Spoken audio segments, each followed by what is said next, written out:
আসসালামু আলাইকুম। আজকে আমি বানাবো শ্যাম্পু। প্রথমে লাগবে আমার চায়পাতি, মেথি, কালিজিরা, চাল আর তিসি।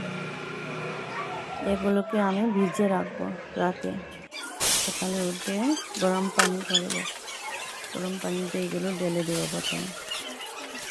তারপর ভালো করে সব কিছু দেবো। তারপর দেবো অ্যালোভেরা, পেঁয়াজ, আদাও দেবো না, আদাও দিলে ভালো চুলের জন্য। বয়েল করার জন্য রেখে দেব। ভালো করে বয়েল হয়ে গেছে দেখুন। তারপর এগুলোকে আমি উঠিয়ে নেব, একটা চাকনির মাধ্যমে একটা ছেঁকে নেব ভালো করে। ঠান্ডা হবার জন্য রেখে দেব। দেখো আমার ঠান্ডাই হয়ে গেছে। আমার কাছে শ্যাম্পুর ডিব্বা ছিল না, এইগুলোই ছিল এখন, তাই এগুলোই দিয়ে দেবো শ্যাম্পু। আপনার কাছে যে শ্যাম্পু থাকবে সেটাই দেবেন। চুলের জন্য অনেক ভালো।